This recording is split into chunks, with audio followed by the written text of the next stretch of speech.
بسم اللہ الرحمن الرحیم۔ عزیز طلباء و طالبات، السلام علیکم ورحمۃ اللہ وبرکاتہ۔ کیسے ہیں آپ سب؟ امید ہے کہ خیریت سے ہوں گے۔ ہم پاکستان انٹرنیشنل اسکول دوحہ قطر کے فاصلاتی نظام تعلیم میں آپ کو خوش آمدید کہتے ہیں۔ آج ہمارا اردو قواعد کا موضوع ہے درخواست نویسی، یعنی درخواست لکھنا۔ بچوں، پہلے یہ دیکھ لیتے ہیں کہ درخواست نویسی کسے کہتے ہیں۔ درخواست کا معنی ہے عرض، خواہش، آرزو، تمنا، گزارش، التجا، کسی سے مدد مانگنا۔ انگلش میں اسے کہتے ہیں ریکویسٹ۔ تو اس کام کے لیے جو چیز لکھی جاتی ہے، تحریر، اسے اردو میں عرضی بھی کہتے ہیں، درخواست بھی کہتے ہیں۔ انگریزی میں اس کے لیے اپلیکیشن کا لفظ استعمال ہوتا ہے۔ تو درخواست وہ چیز ہے جو کسی ضرورت کے لیے، کسی مدد کے لیے، کسی خواہش کو پورا کرنے کے لیے، کسی مسئلے کے حل کے لیے کسی بڑے کو ادب کے ساتھ لکھی ہوئی جو تحریر ہوتی ہے اسے درخواست کہتے ہیں۔ نویسی کا مطلب ہے لکھنا یا لکھنے کا کام، تو درخواست نویسی ہوا درخواست لکھنا۔ بچوں، ہو سکتا ہے آپ یہ سوچیں کہ ہمیں درخواست لکھنا کیوں سکھایا جا رہا ہے۔ بات یہ ہے کہ جب ہمیں کوئی کام پڑتا ہے کسی سرکاری ادارے میں یا محکمے میں، تو اس کے لیے درخواست لکھ کر جمع کرانی پڑتی ہے تاکہ اس کے افسران اس کے مطابق اس پر کام کریں اور ہماری ضرورت پوری کریں۔ تو کسی سرکاری ادارے میں کسی کام کے لیے یا ہمیں کسی علاقے میں کوئی مسئلہ ہے، تو اس کے بارے میں بتانے کے لیے کہ ہمارے علاقے میں سڑکیں بہت خراب ہیں، ٹوٹی پھوٹی ہیں، یا بہت گندگی ہے، صفائی نہیں ہو رہی، اس کو دور کریں۔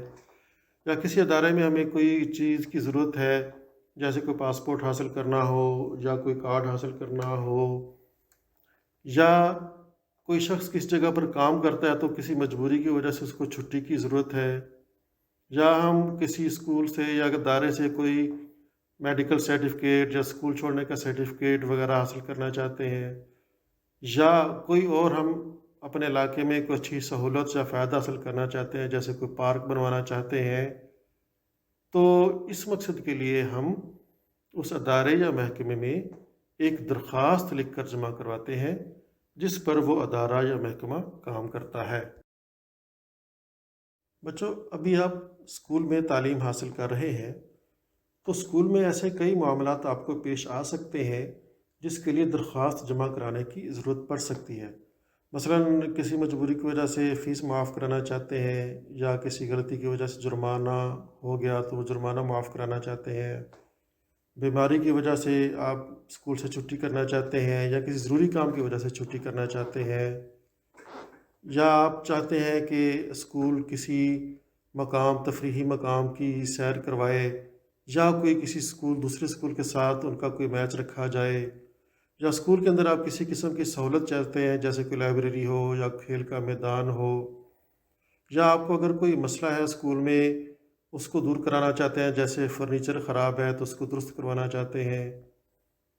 اسی طرح اگر کوئی اسکول چھوڑنا چاہتا ہے تو وہ اسکول چھوڑنے کا سرٹیفکیٹ حاصل کرنا چاہتا ہے، تو ایسی بہت ساری باتیں ہو سکتی ہیں جس کے لیے درخواست لکھ کر جمع کرانی پڑتی ہے۔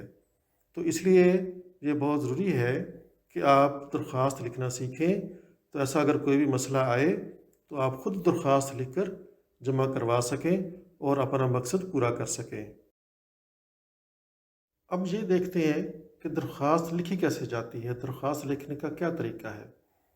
دیکھیں، سب سے پہلے سب سے اوپر والی لائن پر جس کو ہم درخواست لکھ رہے ہیں اس کا نام یا اس کا عہدہ اور آفس کا نام لکھا جاتا ہے۔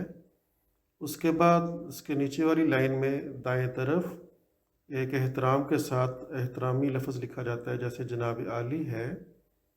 اس کے بعد پیراگراف شروع ہوتا ہے جس میں ہم نے اپنی درخواست کا مقصد لکھنا ہوتا ہے، جو اصل مواد ہوتا ہے، جسے نفس مضمون بھی کہہ سکتے ہیں۔ ان 4 یا 5 سطروں میں ہم اپنا مسئلہ یا مقصد یا خواہش بیان کرتے ہیں، اور آخر میں ایسے الفاظ استعمال کرتے ہیں جس سے ظاہر ہو کہ ہم ان کا احسان مانیں گے یا ہم ان کے شکر گزار ہوں گے۔ اس کے بعد اس سے ایک لائن چھوڑ کر نیچے بائیں طرف درخواست لکھنے والے کا نام اور پتہ ہوتا ہے، اور دائیں طرف اس درخواست لکھنے کی یا جمع کرانے کی تاریخ ہوتی ہے۔ تو یہ کوئی درخواست لکھنے کا ایک طریقہ ہے۔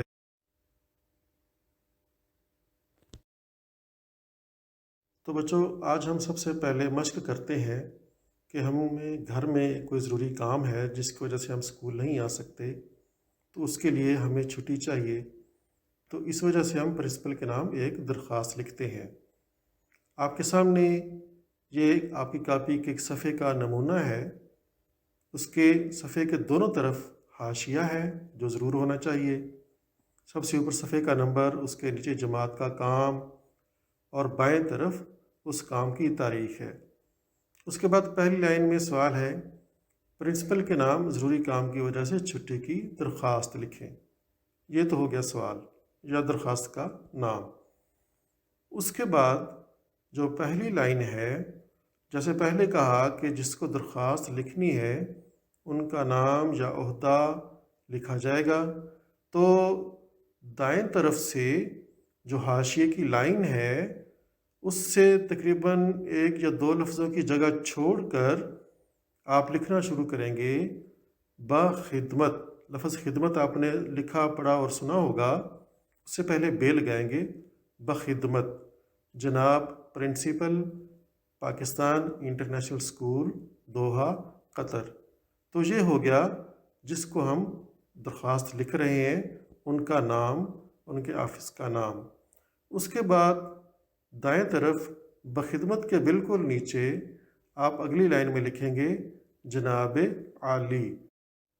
اس کے بعد ایک لائن چھوڑ کر ہم اپنی بات کہیں گے اور بڑے ادب کے ساتھ، بڑے احترام کے ساتھ، مثلاً گزارش ہے یا مؤدبانہ گزارش ہے یا التجا ہے یا بندہ گزارش کرتا ہے، اس طرح کے الفاظ استعمال کیے جاتے ہیں۔ تو اس سے درخواست کا آغاز ہوتا ہے، اور یہ وہ حصہ ہے جس میں اصل مدعا یا متن یا اپنی خواہش یا ضرورت یا مسئلہ بیان کیا جاتا ہے۔ تو یہ حصہ بہت زیادہ طویل نہیں ہونا چاہیے، کیونکہ یہ بہت زیادہ وقت لے گا اور یہ بڑا نامناسب لگتا ہے۔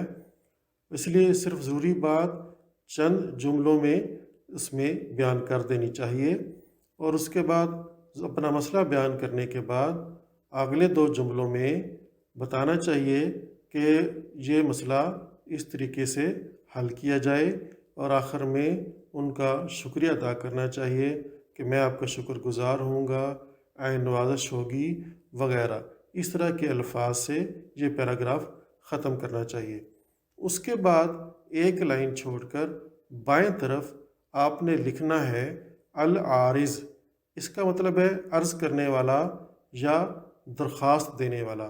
یہاں پر ہم درخواست کنندہ بھی لکھ سکتے ہیں، لیکن یہ آپ کے لیے مشکل ہوگا۔ العارض کے نیچے آپ لکھیں گے آپ کا یا آپ کی تابع فرمان شاگرد یا فرمان بردار شاگرد۔ بعض بچے لکھتے ہیں تابع دار۔ یاد رکھیے تابع دار ایک غلط لفظ ہے اور یہ الٹ مطلب ہے۔ اس کا مطلب یہ ہے کہ جس کو آپ لکھ رہے ہیں وہ آپ کا فرمان بردار ہے، آپ کا اوبیڈینٹ ہے۔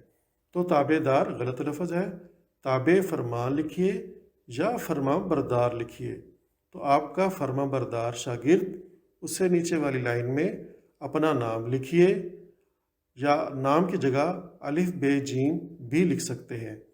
اس کے بعد اس کے نیچے اگلی لائن میں جماعت پنجم، یعنی جہاں پر اپنی جماعت لکھتے ہیں، اس کے بالکل دائیں طرف جہاں آپ نے نام لکھا ہے اسی لائن میں دائیں طرف آپ نے اس دن کی تاریخ لکھنی ہے جس دن آپ نے یہ درخواست لکھی ہے یا جمع کرائی ہے۔ اس میں لفظ تاریخ یا مورخہ وغیرہ لکھنے کی ضرورت نہیں ہے۔ پہلے آپ 3 کا ہندسہ لکھیں گے، اس کے بعد مہینے کا نام اردو میں لکھیں گے، اور اس کے بعد سن لکھیں گے، اور اس طریقے سے تاریخ لکھی جاتی ہے۔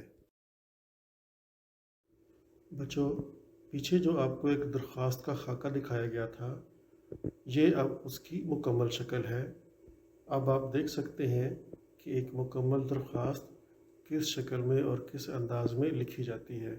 اس کی خوب اچھی طرح ذہن نشین کر لیں، اور پھر آپ کو 2 مزید موضوعات دیے جائیں گے جن کے لیے آپ نے درخواستیں لکھنی ہیں۔ عزیز طلباء و طالبات، اب 2 مزید درخواستیں آپ لکھیں گے اسی انداز میں جیسے پہلے آپ نے درخواست آپ کو لکھ کر دکھائی گئی ہے۔ ایک درخواست ہے پرنسپل کے نام سرٹیفکیٹ حاصل کرنے کے لیے کہ آپ یہ اسکول چھوڑ کر کسی اور اسکول میں داخلہ لینا چاہ رہے ہیں، چاہے وہ آپ پاکستان جا کر داخلہ لے رہے ہیں یا آپ نے گھر تبدیل کیا ہے تو کسی قریب کے اسکول میں داخلہ لینا چاہ رہے ہیں۔